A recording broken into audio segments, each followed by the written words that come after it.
What's up, everybody? Welcome to a Friday morning edition of The Squeeze. I am your host, Tyler Conium. Another good night last night, another 2-1 night. Oklahoma did lose that basketball game to Charlotte, which was a bit of a bummer, but our teaser in the Thursday Night Football game came in. Dallas covered and they went over 33. But man, Dak Prescott is the quarterback. He threw another 2 interceptions. He's leading the league in picks and he's missed 5 games. I don't know what Dallas is going to do heading into the playoffs, but we won our bet, so that's all good. And Celtics and Clippers also had a hell of a basketball game. That came under by 1.5. I was worried there was going to be overtime there for a minute, but we dodged that and we hit that. So another 2-1 night. So on the week here, we are 4-2 and up 1.85 units, which is great. Props that I've posted haven't done so well, but that is what it is. The most important thing is the video where I do the breakdowns for you guys. So another 3 bets tonight. We're going to start in Pittsburgh. I've got the old school Pittsburgh Sidney Crosby jersey on. And we're going to talk about the New Jersey Devils at the Pittsburgh Penguins. Should be a great hockey game. Jersey comes into this 22-11. Pittsburgh's 19-10. The Devils are 12-2 on the road, where Pittsburgh's 10-3 at home. So which side do you want to take?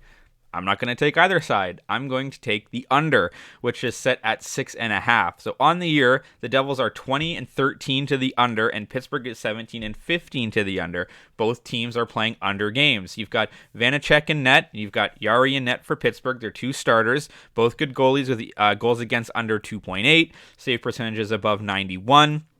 And then when you look at the history of these two teams, dating back to April of 2021, last half dozen times they've played, the last game was a 6-1 final, so over, but then you had 6, 5, 6, 6, 6. So I'm pretty comfortable with that 6.5 total. You can find some books where you can get it right at 6 and it'll be a push, but I like the 6.5. I think that it's probably going to be another 4-2 final, maybe a 5-1 final. Actually, it'll probably be closer than that. I'm looking for more of like a 3-2. I don't want this to be a 3-3 game going into overtime, obviously. But I do like the under there. We've got minus 115 at Betway. I'm going to pay the juice, the 1.15 units, for that game to go under. I think it should be very closely contested. Moving to the NBA, another great basketball game. We've got Philadelphia 20-13 visiting the 22-12 New Orleans Pelicans. Philly on the road 6-8. New Orleans at home is 15-4. So you must think, yeah, you're just going to pick New Orleans on this.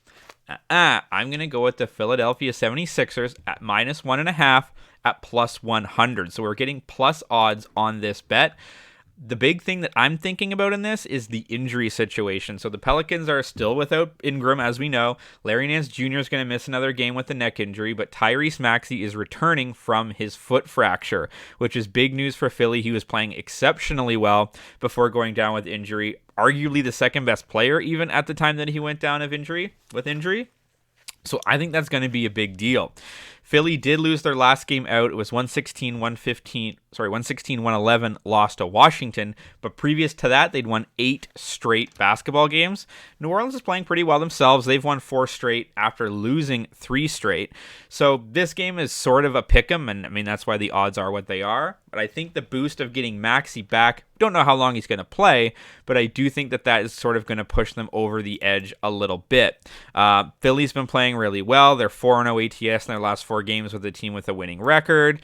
New Orleans are 0-5 ATS in their last 5 games playing on 1 day's rest. And the under between these two teams is 4-1 in the last 5. So when it's a lower scoring game, I do usually like to hedge towards the underdog a little bit.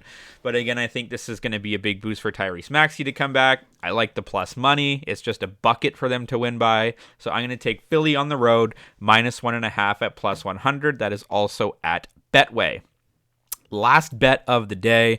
Look, I'm a Toronto Raptors fan. It's no secret, as you can probably see behind me. They have not been very good this season. I picked them to go over their win total. I actually thought they were going to get to 50 wins this season. That hasn't happened. They had been really good at home, which now they're only 10-8 at home. They're taking on the injury-riddled Phoenix Suns tonight, who played last night in a loss to no, they did not play last night. It was Toronto that played last night. Phoenix lost their last game to Washington. So they're obviously without Devin Booker for about a month, which is going to be a big blow. When you look at the Raptors, Nick Nurse came out last night after their loss to Memphis and said it was one of the worst performances he's seen effort-wise in a long time. They were making mistakes you should only make once every 7 years.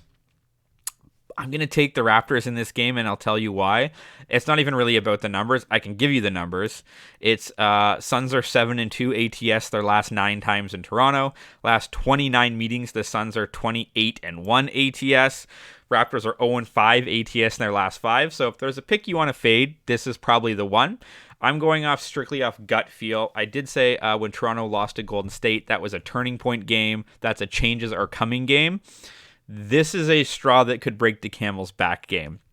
I think after what Nick Nurse has said, criticizing the effort, criticizing the way the team is playing, if they lose this one against a team on the road without their best player, changes are probably coming. Trent is already, I think, a given to be traded at some point this season. There's been talk of maybe Fred VanVleet, maybe even OG. This is a put up or shut up game for the Toronto Raptors. If they want to do anything in this season in terms of making the playoffs, they're currently out of the play-in spot as well. If they want to do anything this year, this is the game they have to do it. It's the second half of back-to-back. They're playing at home. Let's see what they're made of. If they don't win this one, it's probably the last time I bet on them. They are favored. It's -2. I'm going to take it. It's 1.1 unit. I'm not going to pay the juice. I'm just going to go a flat unit, but I'm going to take the Toronto Raptors -2. Again, if this is one you want to fade, feel free. All signs point to Phoenix, but again, they are without Devin Booker. So just to run down this card for you again, I like the Devils and the Penguins to go under 6.5 at -115. I like Philly to go -1.5, cover their spread at +100, and I'm going to take the Toronto Raptors -2 at -110. Feel free to drop a comment if you're fading or following. You can follow me on Twitter at Tyler Conium for more picks and props throughout the day.